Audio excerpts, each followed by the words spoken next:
Почему болят зубы после сна? Как понять, что вы скрипите зубами? Из-за бруксизма можно потерять все зубы? Досмотри это видео до конца и узнай, как заметить скрежет зубами, если ты спишь один.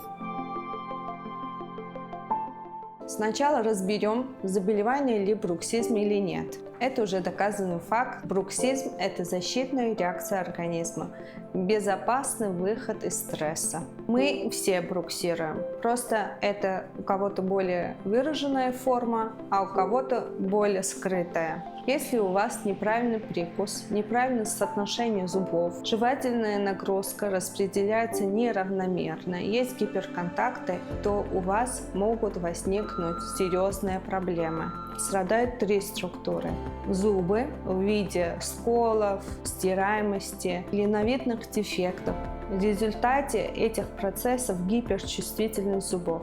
Вторая структура – это альвеолярная кость, гребень, где стоят наши зубы.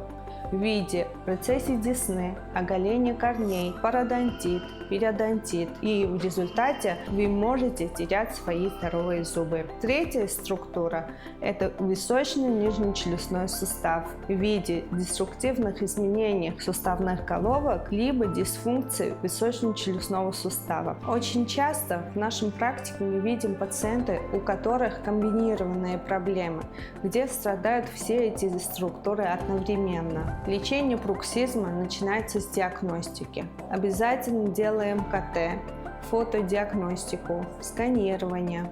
При необходимости делаем МРТ височно-нижнечелюстного сустава, аксиографию. Всегда нужно понимать, что лечение бруксизма – это командная работа. Кстати, поставьте лайк и подписывайтесь на наш канал. Это ортодонты, которые исправляют прикус, гнатологи, которые восстанавливают функцию височно-нижнечелюстного сустава, ортопеды, которые создают правильные контакты, восстанавливают анатомию зубов, терапевты, которые санируют полости рта и убирают хронические очаги инфекции. Приходите к нам в стоматологию на 22 этаже. Наши грамотные врачи помогут вам решить проблемы со здоровьем жевательного органа.